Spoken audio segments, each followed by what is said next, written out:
Okay, we're here with Dr. Dorian Quinn at the Priority Health Group in Portland, Oregon. And patient Randy Westfall, you give us permission to videotape this? I do. Thank you. Full release to use it in training and purposes. However you need to. Thank you. Okay, so Dr. Quinn, it's all yours. Let's do an initial intake. And okay. So let's have you lay on this table face up. And we're checking for a range of motion in the low back and pelvis. And we're going to do different tests before and after. We're going to do this, then the ZoneRX, and then we'll do them again and see if there's any difference. Okay. So first test, and I'm going to raise your left leg, and I want you to totally relax. Okay. And I'm going to lift it for you. And what I'm checking for is the degree of movement. How far up do we go? How close to 90 do we go? And also, I'm going to be sensing for the amount of resistance. Does it come up easily, or is there a lot of tension with that? Okay, here we go. We'll relax all the way. Yep. Okay, we're going to 70 or so, about 70 degrees right there. Okay, now relax on this side. About the same, a little bit further on this side, a little tighter on this side. Do you notice a difference? It actually felt to me like it was tighter on this side. I just feel that I'm sure we stretched it more this morning. Yep. All right, so that's one test. Another test we do is clinohumeral rotation, internal rotation. So in a perfect world, we'd want to be able to go all the way flat. Okay, so we're going to go to 90 and then down, and it's pretty good. It's not quite there, but it's close. Now this side. And the first thing I notice is that this shoulder does not want to abduct as much. Look at that. Feel the difference?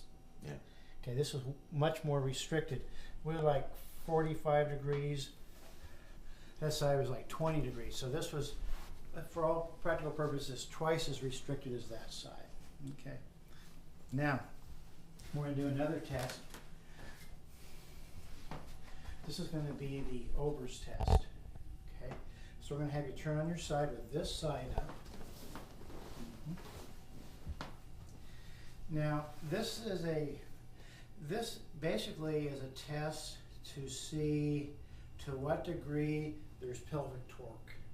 Okay. And one of the main muscles in this, but not the only muscle, is TFL, tensor fasciae lata. In classic orthopedic testing, this is for the TFL, but it's really the whole capsule.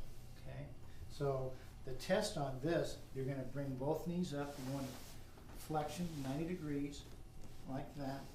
Okay, you want to have the pelvis perpendicular to the table. Want the lower back slightly flexed, because again we want to relax that lower back so we get more movement in the hips. Okay. Okay, now the test is like this. We're going to bring up. We're going to abduct, extend, and okay, this would be considered a positive test. In a perfect world, this knee would approximate the table, would be much closer. So if you can get a picture of approximately how far that is, and then we'll use that as a before and after comparison. Okay, so there's that test. Okay, now let's do another test. Okay, do you do that test on the other side too? The same? Don't have to, because of the torque. I mean, we could, but we really don't need to. Don't, because the other one will go more. Yes. Okay, good. Okay, now let's have you lay on your backside, please. Okay, now this is another test. This next test talks about ligamentous stability in the anterior capsule on the left side, acetabular capsule. Okay, so this is a ligamentous integrity test. So this helps basically tell us how unstable they are and how long has this been chronic. Because when this is torqued anterior, okay, when that is anterior for a prolonged period of time, and abducted, it stretches and opens up the anterior capsule in the left hip. Those ligaments can become stretched over time. So we're going to do a ligament stability test now. It's called the Thomas test. Okay? It's also called the extension test. Okay? So we're going to have you slide down now so that your legs fall off the table, just like that. We're going to bring both knees up like this. Good. All right. Now we're going to keep this side flexed, and now we're going to straighten this leg and we're going to bring it down. Okay? In the test, the integrity of the ligament should be such that the leg does not touch the table. And what do we have here? It's touching the table, isn't it? So this means that you have some chronic ligament instability in the side. So that means that the muscles now have to do extra work to make up for the lack of ligament stability. So when you bring this leg up, you're looking for what not touching the table? Should be like this. So let's see if it's bilateral. Okay, now let's bring this one down and this one up. So when I was trying to stretch and loosen up, that wasn't necessarily a good thing? No. This one doesn't come down quite as far, but it's still, you still have some laxity here, but this side definitely. And let's bring this one back. Yeah, it should not be touching. So that the ZoneRX is too much laxity down in here. Yes. So that tells us this is a chronic situation. You would not want to do this kind of activity. You wouldn't want to do a lunge because that's just going to make that worse. Right. So this tells us, okay, this tells us things not to do, because a lot of times people do the wrong exercise and don't know it. So Yeah, now we when I can, went to the health club, they were trying to have me do lunges. right, absolutely the wrong thing to do, right? So the ZoneRX is going to take the torque out of the pelvis to remove this, and then we can show them specific exercises to do that are very basic, that fit the protocol, that they can do at home to enhance what the ZoneRX is doing for them. Okay, so let's go on the table now. All right. You've been on this before, right? No, actually I haven't. I sat on it once, but Okay. I remember you being here. I didn't remember that if you, right. Okay, so let me talk you through this. Do you want this light on? I put it on to add to light. Okay, good. So basically, we're going to have, the goal is to light up all these lights by going into a particular posture. And this posture, you're going to do it while you're face up. You're going to be flat on your back.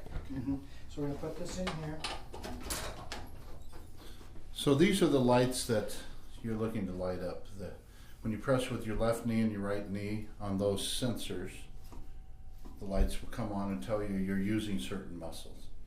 Like when you flatten your low back in, this light will come in. When you pull your left heel, this light will come on. Okay, Exactly. good. Very good. Okay, now we're going to tip this back. okay. Okay, Now, Doc, I noticed it was very quick to put him on that machine. very quick. You didn't have a lot of tweaking and adjustments, etc. Yeah. Okay, Now, great. he's a little bit shorter than you are. We could bring this back a little bit, but we really He's don't fine. have to. Okay. But if we needed to, it'd take 5 seconds. Okay. Okay. So feet up, feet down. Here we go.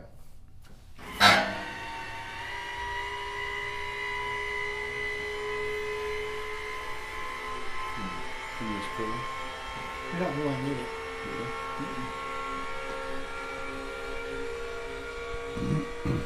I just found it more comfortable. A lot of times it causes the head to be up too high, so it depends on the person's neck.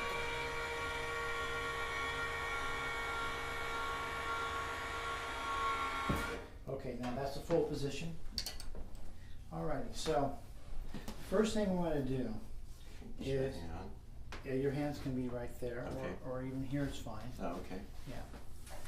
So the way to look at this is that you're held in a particular postural pattern that does not suit you. Okay, it's extra work to do this. It's not ideal. So this is going to guide you back to that neutral posture. And I like to think of it as a combination lock. So every one of these things is like a click and a tumbler. Okay, so we're going to do one click at a time. You have to go in the right sequence of the tumbler, right? So the first one we want to do is to relax the diaphragm muscle. Because the diaphragm muscle goes all the way around the body, attaches to the spine, and is very, very involved in causing hyperextension or sway back, which causes tension in the lower back. It also helps lock and facilitate pelvic torquing. So if we relax this and this, and then it'll allow this to start to move more.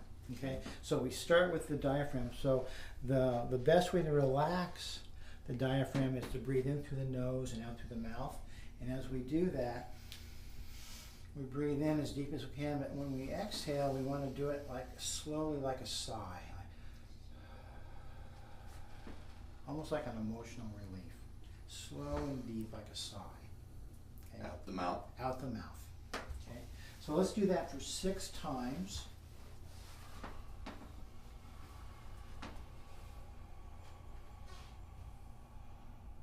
The idea of this is to make them awake and aware of their diaphragm and their position in place. It is. It's also stimulating the parasympathetic nervous system, which is the relaxation part of the nervous system.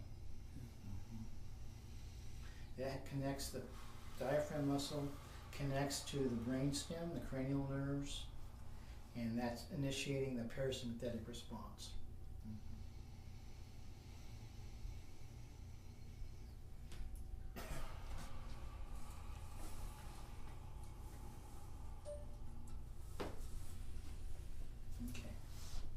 Doing very well. So what we'll do now is we're going to start to engage these different postures. And the first one we're going to do is the lower back. And the easiest way to think about this is to flatten your back and at the same time gently raise your tailbone off the table. So you're going to flatten your back into my hand and gently raise your tailbone off the table like that. Good. And as the back goes into the table, it can hit the. That's the backlight. That's the backlight we want to turn on there. This is the backlight right there. Okay. So I'm trying to see. I'm lifting my pelvis. Yeah, you want to flatten your back into the table. Okay, now I may need to adjust this a little bit too, and that's okay. Sometimes I have to adjust the position of this, so let's turn it off for a second and see if I'm going to go ahead and just record. We can edit later. I'm going to record you adjusting the position of the... oh, I can feel where the sensor is now. Yeah, okay. It was actually set for a taller guy. Now I can do it, yeah. Okay, good. There you go. Yeah, it was up in my rib cage. And that's how quick it took. Yeah, that was just 5 seconds. 5 seconds. So you adjusted the sensor that he pushes against with his back. Now when he pushes, the light comes on. Correct. Yeah. Okay. So that's your position you need to be in. Right. Okay, now you're in that position. Now the next one you want to do is you want to push your left heel into this platform, and there you go. And excellent. While holding my back against the back one. Correct. And now shift both knees this way, and now you've hit a home run. So now you breathe in 6 times. So the diaphragm work is what we're trying to retrain. That's right. While you hold that position.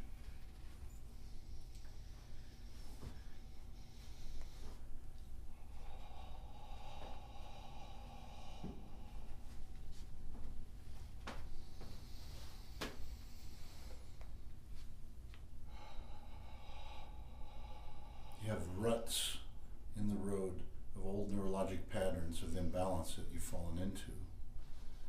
And, oh, now one of the lights went off. That's because my heel slipped off the... All right, other way. Now, did you know as soon as that came off? Yeah, I felt it slip off. Okay. It's because I was focusing on I had something in my back release. Feel good. You had something in your back release? Yeah. Up between my shoulders, just kind of went, oh yeah, that feels good. There you go. Oops. Now those lights came off, and you got it. There you go. So you immediately knew you'd fallen out of position. Yeah. This gives instant feedback. Mm-hmm. The lights come on when you use certain specific muscles. That's all it is. Exactly right. It's guiding you to use muscles that have been underutilized because of how you're built. Beautiful. Now the patients are able to see immediately he's out of the zone. Yes. We want to put him in. Right.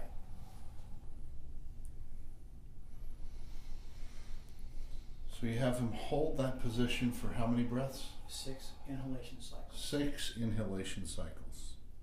Retraining the diaphragm, making the patient aware of their position in space, and repositioning them back to postural neutral. That's right. Now the machine's not doing anything. Mm-mm. This is all the patient's own active muscle. That's right. And that's how you form new muscle memory. That's right. Beautiful. I have a question. Now is that 6? What's he do after 6 breaths? What's he do after 6 breaths? Then relaxes. Okay, so how many breaths is that? That was more than 6. That's more than 6. So Okay, now so you can relax for a minute. Just totally go back Okay. to. So when he relaxes, the lights will go off. Correct. Okay. And now we bring the table back up. Now wait, I thought you were going to do 3 of these sessions. Yeah, but we want to walk in between. Very important. Okay, so you're going to bring him up and then have him come back and repeat it? Uh-huh. Okay. Yep. Now, once the patient learns how to do this themselves, are they allowed to use the up and down feature? Yes. So when they finish their 6 cycle inspiration expiration, Yes. they can get up, walk around, and put themselves back They down. could. Absolutely. Doc, do you have to stand here with these patients? No. Why not? Because they know how to do it now. And because The machine will Have you guide been them. doing that in your practice? Have you Yes. been having Yes. your staff bring the patients over here, and then do they walk out of the room when the patient's doing this? Because it's just merely a targeted exercise device. Exactly right. They know if they're doing it right or not because Immediately. He knew immediately when he'd fallen That's off. right. just as if they've been working out on a treadmill or an exercise bike. Right. They know when they're doing it right, they know when they're not. When they're Exactly. done, they get off and they go on to the next. That's right. So now you're going to raise him up. Yes. Here we Okay. go.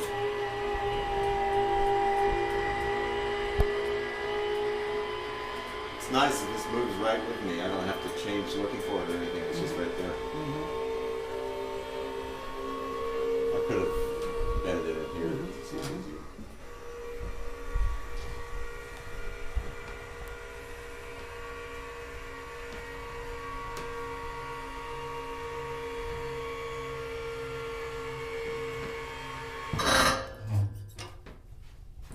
So it's an easy short step down. That's right. Okay, very good. Alrighty. Now we're going to have you walk to this wall where the exit sign is and back, please. Okay.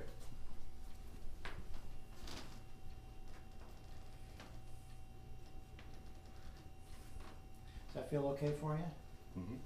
Good. Excellent. Okay, let's do it again, please. Okay. In the meantime, I have a question. Yes. What purpose does opening and closing the diaphragm have on the pelvis? Okay, here's this. We'll get that for you. This button, we'll put that thing in once you get down. That's That up button and down. is feet up, Mm-hmm. and this is feet down. So you're going to push the feet up now. Sure. Pelvis. Got it. Yes. And I'll come over here, Spine and the pelvis. put this back on. Pelvis is So now go ahead and push your feet up now. extended as much as the diaphragm is driving it. Yes. So Now you know you've been on it once, Right. and now you're going to, why does the diaphragm? I'll just do the same thing. yeah, you're now going to do the same thing. Because it's never been designed and it has to do with Yes. The diaphragm's role in opening up and dealing with the rib cage, etc., is retrained, just like you're doing muscle memory for all these other muscles, you're also retraining the diaphragm That's right. in the process. That's right. And one of the things I was going now, he's going through the program by himself now. Yes. He's been trained once, he tilted it down, and now he's repositioning, he's got his, Start again. he's Just the got back. he got his back going, he got the heel and both knees, Yep. that fast. That fast. And here, the heel came off and he put it back on, that Yes. fast. That's right. Now he's going to go into the breathing exercise and try to remember. Slow sigh. I was going through the airport the other day with a bag and I had pain and I realized I'd fallen into that old rut, the old misaligned pattern. Right. For the first time I was aware and awakened to my misalignment. And what I did was I repeated the position that I'd learned Right. by having the lights on. I imagined the lights were coming on. I torqued my pelvis back this way and Yep. closed these shutters and opened these shutters. Exactly. And all the pain going through the airport, lugging that heavy suitcase, went away. That's awesome. And it was because I was now aware of my misalignment, Correct. and I was able to pull myself back because of the education I'd received with a simple, non-medical, targeted exercise device that had lights and sensors that came on when I used certain muscles. That's it. That's simple. That's simple. It's hard to believe that just these few positional things are what pull you back to postural neutral. Allow your body to pull yourself back. The machine's completely passive. It's not doing anything. Exactly right. Now, future design, lights on both sides, so the practitioner can see it easier.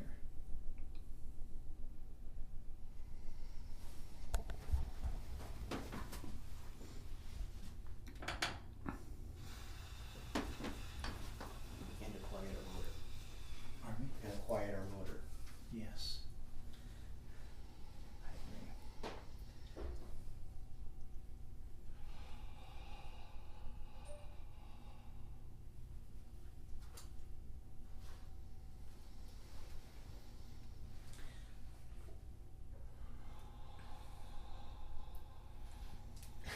So, the clinician has the patient come in, spend 10 minutes on the machine, and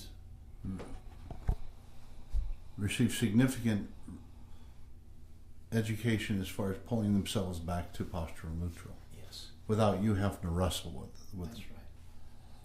I'm finding it a lot easier to keep the position now that I've learned how to do it. I was missing the lights at first. Now it's Yeah. quite a bit easier. Yeah. Okay, so you do 6 breaths and then you can set yourself up again. So, Got it.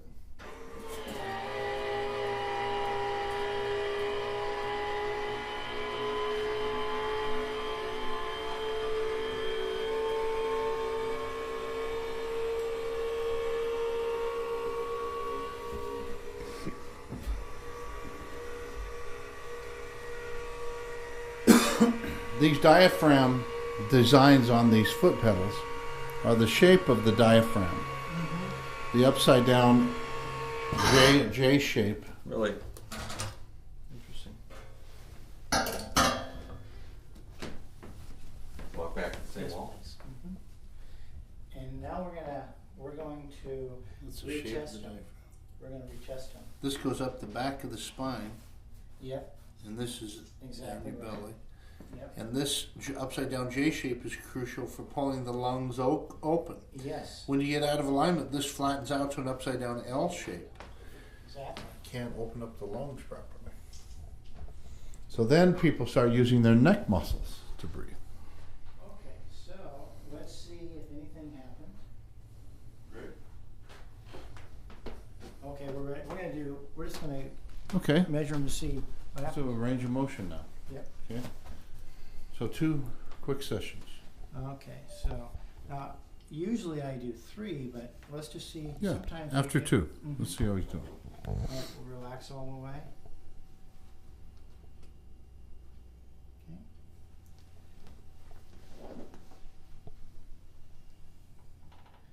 Okay, good. Now the real test will be, I mean those weren't real bad anyway, but we're going to test these. I'm going to test the Opus test and see what happens. This one was pretty good already. Yeah, it was the right shoulder that's right. So it'll be interesting to see if there's any change in that by releasing the diaphragm.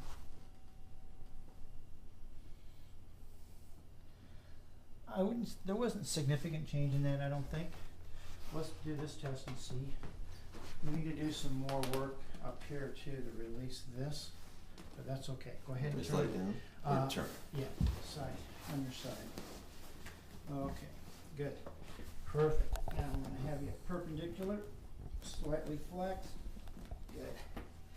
All right, and bend this here.